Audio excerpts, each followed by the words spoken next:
And this week, here's how to make your first date run smoothly. Practice sleight of hand skills in the months running up to the date. Reverse pickpocketing's your goal.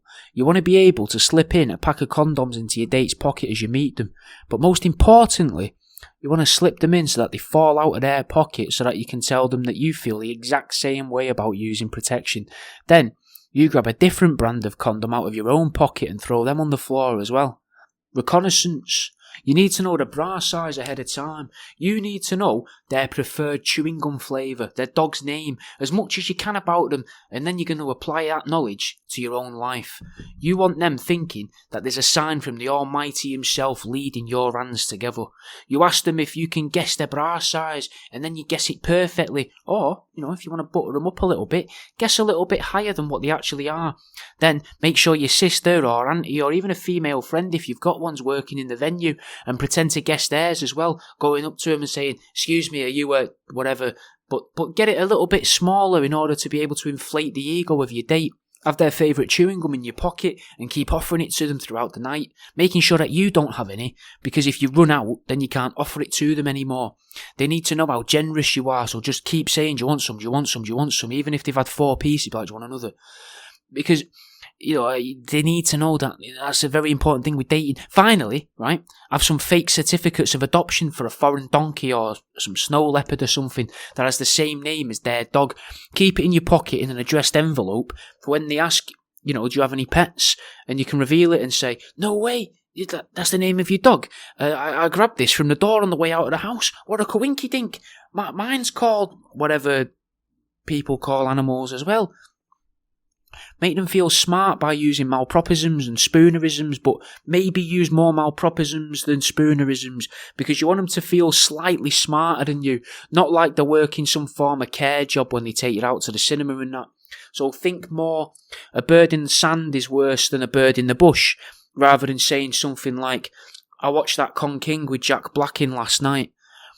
Now, if you go to the toilet, make sure to get a couple of drips of wee down your trousers, but aim them much lower than your actual penis tip so that they think you're hung like a donkey, mate. Plus, they know that you were keen to get back to the table to continue your conversation because you didn't even take the time to shake anything off. Bring some small fireworks with you. Then, if the date goes well, you can show them your pocket rocket and finish the night with a bang. If the date goes badly, you can just go and sit in a car park and let the fireworks off on your own to cheer yourself up. At the end of the meal, in the name of equality, suggest that you pay half each on the bill, but to keep it romantic, suggest that you'll pay her half of the bill. This way, she still gets a free dinner, and during the night, whilst you're ordering expensive treats for yourself, you get to look like you're a big spender, and she'll be impressed by your palate, and at the end, she'll also be impressed by your generosity and all. People tend to find it endearing when people are nervous. Shows a certain level of vulnerability. So keep getting the name wrong through the night, meaning that they'll correct you, and that should help keep the conversation flowing and help to avoid any awkward silences. Dress in all black because, it's a slimming colour. Plus, you can pretend you've come from a funeral. Have a printout of an old person's funeral leaflet with their face on and the proceedings of a mass. Explain you thought you'd have time to change, but, there was a problem with the prawn salad, so you had to make your own from scratch at the after party for people. This shows them, right, that you're religious, considerate, and you're good at solving problems. Plus, it shows you know your way around the prawn. You might even get yourself a bit of, pity sex at the end of the night as well. Just don't play up to the funeral part of it too much. You want to try and involve the waiter in as many aspects of your conversation as you can, because this shows that you're a respectful person in regards to working people. It also shows your date that you're a people person. Generally speaking, a woman hates to receive all of a man's attention, especially when that attention revolves around sex or the idea of potential relationships.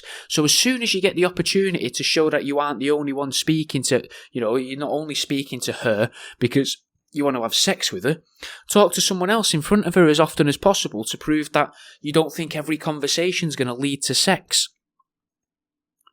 Bring some novelty ice cubes. The novelty being that the ice cubes don't float. Then, using your sleight of hand skills, put them in your own drink. Wait a few minutes until the original ice has started to melt, and then slip off to the toilet, come back, and look at the drink and joke with them saying, oh, you didn't have to do that. Hey, if I'd known you were keen, I wouldn't have bothered wasting our time with the meal. I'm guessing you're local then. That way, it isn't you that's propositioned them so much, but you've convinced them that you're willing to have sex with them, and that'll relieve some of the tension around the date. And that's the end of this week's Here's How.